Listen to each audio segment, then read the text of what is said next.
দুধ জাল করার ঝামেলা ছাড়া দারুণ মজার গুঁড়ো দুধের পুডিংয়ের রেসিপি শেয়ার করব। এই রেসিপিটা এতটা সহজ যে ছোট বাচ্চারাও বানাতে পারবেন একদম সহজেই। তো প্রথমে এখানে আমি ক্যারামেলটা তৈরি করে নেব। প্যানে আমি 2 টেবিল চামচের মতো চিনি দিয়েছি আর চুলার আঁচটা এই পর্যায়ে লো মিডিয়ামে আছে। ক্যারামেল তৈরি করার সময় স্প্যাচুলা দিয়ে নাড়াচাড়া করার কিন্তু কোনো দরকার নেই, এটা নিচ থেকে খুব সুন্দরভাবে এইভাবে ক্যারামেল হয়ে যাবে। ক্যারামেলটা হয়ে গিয়েছে, এরপর পুডিংটা যেই পাত্রে সেট করব সেটাতে আমি ক্যারামেলটা দিয়ে দিচ্ছি। ক্যারামেলটা ঢালার সাথে সাথেই কিন্তু মোলটা এইভাবে নাড়িয়ে দিতে হবে। এখন এটাকে সেট করার জন্য একটা সাইডে রেখে দিব। রুম টেম্পারেচারে থাকা এখানে আমি 4টা ডিম নিয়ে নিলাম। এখন একটু হুইস্কের সাহায্যে ডিমগুলোকে ভালো করে এইভাবে ফেটিয়ে নিচ্ছি। এরপর এখানে আমি 1/3 কাপের মতো চিনি দিয়ে দিচ্ছি। আর চিনির পরিমাণটা অবশ্যই আপনাদের স্বাদ অনুযায়ী কম বেশি করে দিতে পারেন।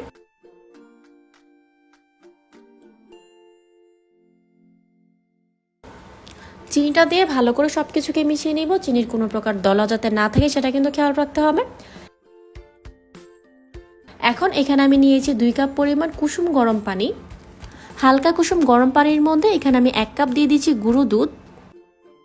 পানির সাথে দুধটাকে ভালো করে মিশিয়ে নিয়েছি, দেখতেই পাচ্ছেন। পুডিংয়ের এই রেসিপিটা আপনারা কে কোথা থেকে দেখছেন কমেন্ট করে কিন্তু আমাকে অবশ্যই জানাবেন। এখন ডিমের যে মিশ্রণটা ছিল সেখানে আমি এই দুধটাকে দিয়ে দিব। ডিম দুধের মিশ্রণটাকে আমি ভালো করে আবারও মিক্স করে নিচ্ছি। পুডিংয়ের মিশ্রণটা হয়ে গিয়েছে, ক্যারামেলটাও সেট হয়ে গিয়েছে, আর পুডিংয়ের মিক্সারটাকে এখানে আমি ছাঁকনা দিয়ে ছেঁকে নিচ্ছি।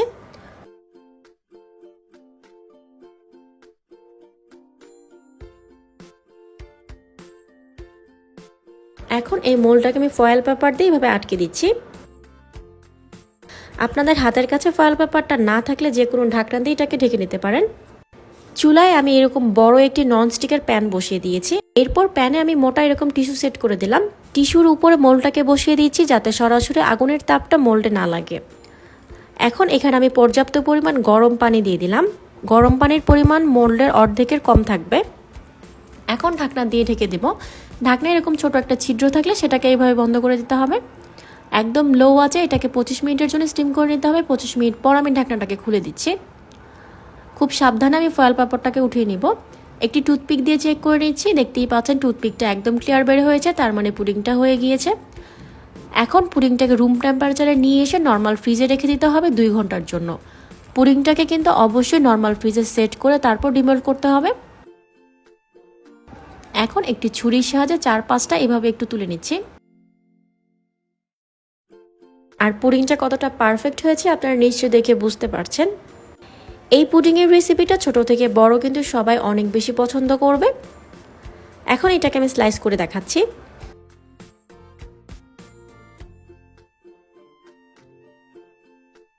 দারুণ মজার গুঁড়ো দুধের পুডিংয়ের রেসিপিটা আপনাদের কাছে কেমন লেগেছে কমেন্ট করে আমাকে অবশ্যই জানাবেন। এমন সব মজার আর নতুন রেসিপি পেতে আমাদের ফেসবুক পেজটা ফলো করে রাখতে পারেন। আজ এই পর্যন্তই, সবাই অনেক বেশি ভালো থাকবেন। আল্লাহ হাফেজ।